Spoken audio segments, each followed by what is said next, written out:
Zombie apocalypse.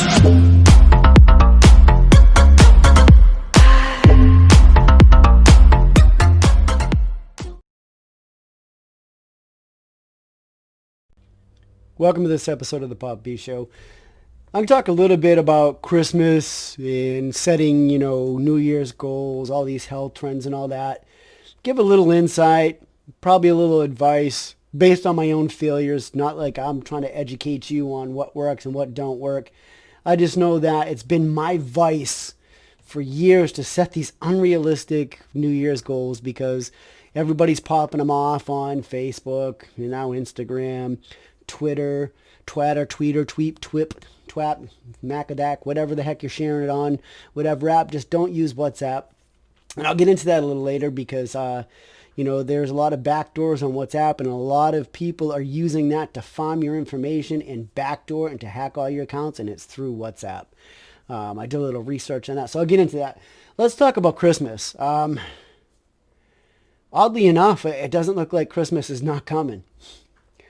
As much as everybody's crying out there about, joblessness rates and all that, Christmas still found its way. And if you don't celebrate Christmas, it's whatever you celebrate, it still finds its way in your heart, in your home, no matter what it is that you celebrate. I may happen to celebrate Christmas, so that's where my expertise falls on, or what I know about as I grew up.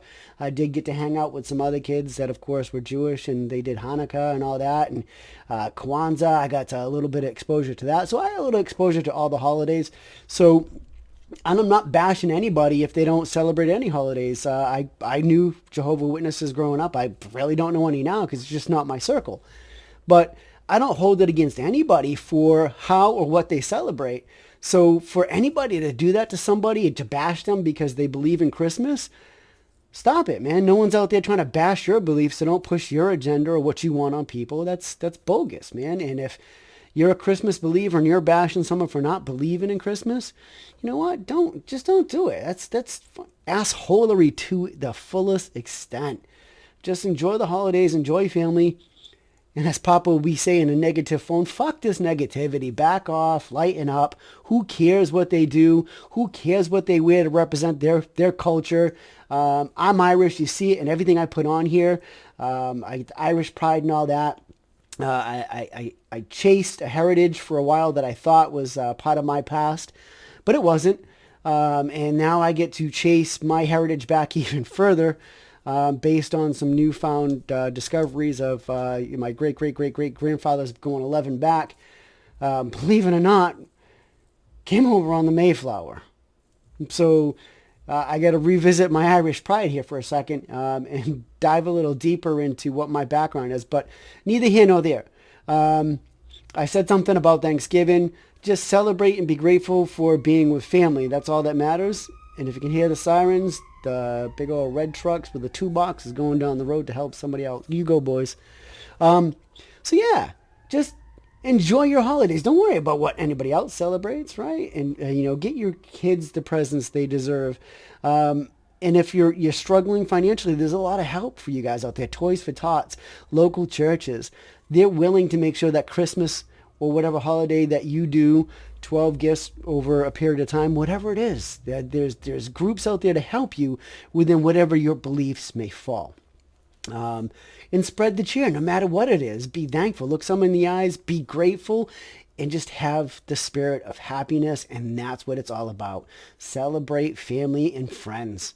And that's a key takeaway for that. And I'm looking forward to what the next couple of weeks bring. It's so fun getting gifts and wrapping gifts, however small they may be. It's just what's behind it. And it's just the mourning and the celebration of and the happiness that it brings. So I look forward to that. I want to talk a little bit now, too, about the fads. These fucking fads. Don't jump onto the bandwagon and just set yourself up for failure by saying, yeah, I'm going to lose 50 pounds for the new year, new me. I'm going to change my eating habits dramatically, the new year, the new me. Just don't do it. Don't do it. Don't do it. And I'll do the old Biden, come on, man. But I won't look at you with a blank stare and be forgetful what I'm talking about. Just be methodical. Think about the process. Think about the diet you're getting into. I had a program kind of back a little bit, Diets, Fad and Fictions, with Rocco, which, Rocco, if you're watching this, you're going to get back together, man. We were supposed to do it earlier, but the whole vid thing, which really doesn't impact what I do here, it's just I had to move my studio, but I'm going to get you back here, man. We're going to talk some more shit. But anyways, so pick something that's realistic. You want to lose, let's say 8 pounds a month. But if you can be consistent with that by making subtle changes, don't starve yourself. It doesn't work. Pay attention to these fad diets because they're unrealistic and they yo-yo. You really have to set the goal, and understand what the diet's about. You have to do the legwork. Know what it entails. Know what food you have to have. Don't wait until you're out of that food to go get it. Be sure to stock up on it. You got to give yourself time to get accustomed to the change.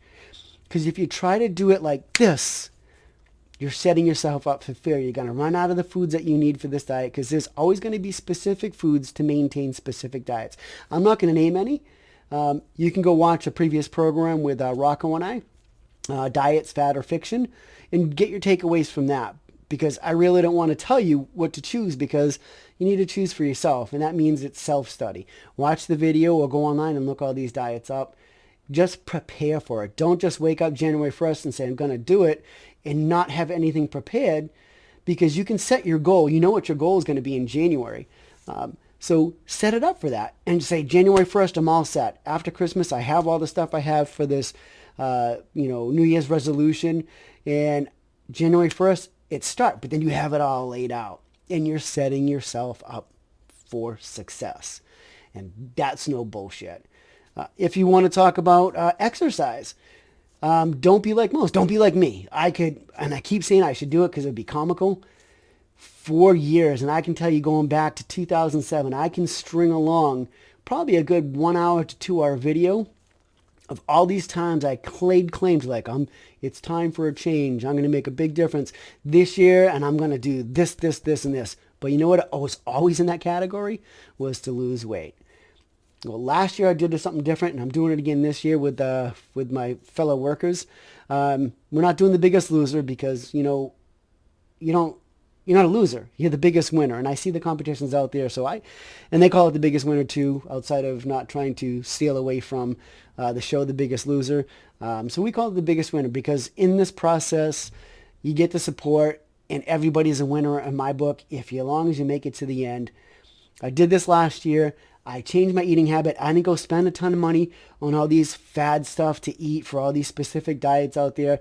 I just made sure I had the right foods and I followed a simple plan. And I went from 235 to 207. Have never yet to crush my weight. I got down to 203 years ago. And when I did that, I was at 250. But I went down to 203, and guess what? I went right back. This time around, guess what I did? I pre-planned. I thought about the process.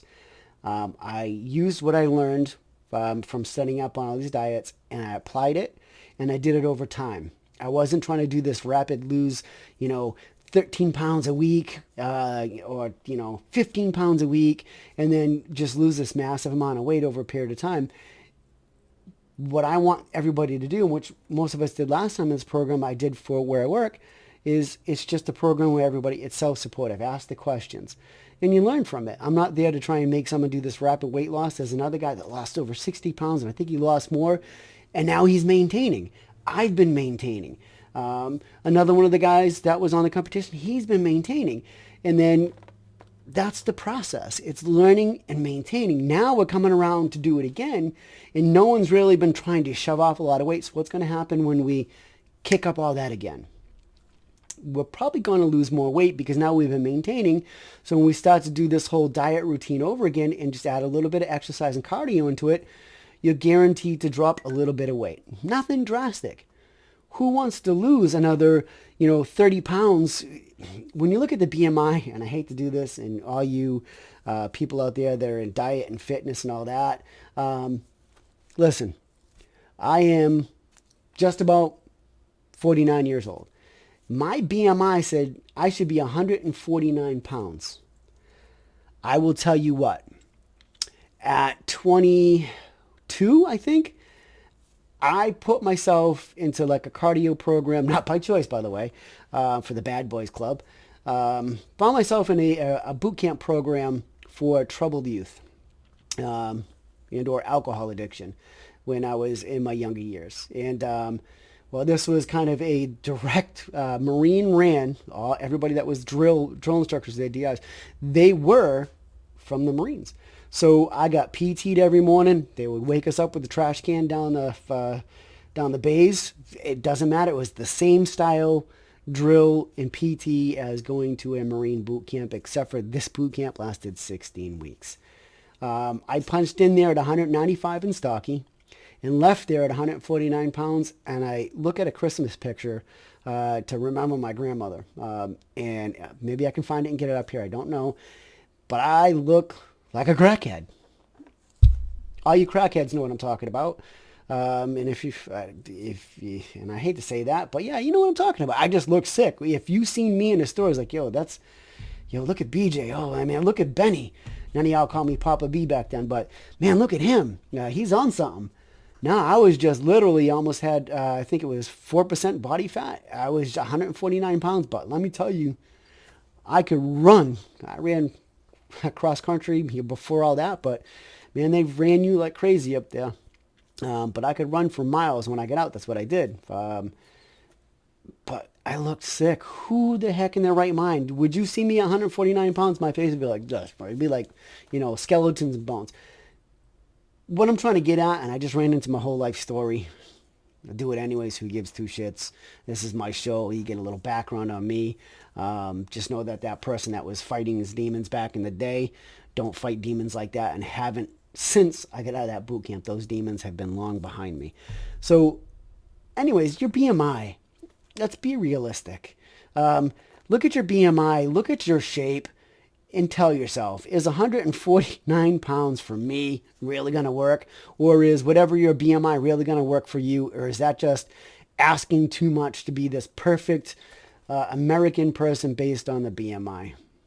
No, I don't think so. I think you should add about 15 to 20 pounds to whatever your BMI says, unless that's what your goal is. Then go for it. I weigh 207 right now. Most I want to get to is 185. I don't want to lose another 40 freaking pounds. That's insane. I would have to be, a professional bodybuilder. That's like cutting down to, fight in the, cruiserweight or something. That's nuts. I don't want to. You see those guys, right? It's like, man, they're small, but they can freaking move because there's nothing holding them back. And the same token, too, back when I was younger, I want to be, for the exercise, you want to be big and bulky. You don't even want to do that either. Those guys can't fight. They can't move. What good is that? They have nothing. They can't move. They can't move. It's funny. It's like they think they're larger than life and tough. I mean, if they get a hold of you, then they got some crushing power. But 90% of the time, they can't run fast. They can't move fast. So who wants to be a professional bodybuilder anymore? That was my life goals when I was a kid, was to be a professional bodybuilder. Thank God it didn't work out for me. I was more of a chunky kid until I hit my teens. So yeah, the whole thing here is I'm going off a rant, rave, blah, blah, blah. Just be realistic about your goals. Set yourself up so that way you're successful. Just don't drop it on yourself and say, go. Just get ready. Like if you're planning on losing weight through exercise and all that, get your gym membership ready. Find out where it best suit you, what type of equipment you're going to need. For me, this old guy, Planet Fitness is good for me. Back in the day, it was like anywhere there was nothing but iron. I want to throw iron around. I want to grunt and groan. Now I grunt and groan to get out of bed. Why don't I want to do that in the gym? So, yeah, make sure you get your good goals. This is just Poppa B telling you, look out for yourself. Look out for your friends this holiday season. If they're going to set goals, support them. Support your coworkers. Just be positive about it all. Celebrate your holidays no matter what it is. Love life, love family, and love the person that you see when you look in the mirror. And it's not me. I'm just talking to myself, pointing at myself, saying, hey, look, I love myself. And this is the Poppa B Show. And with that, as usual, I'm fucking out of here. Thank you for watching.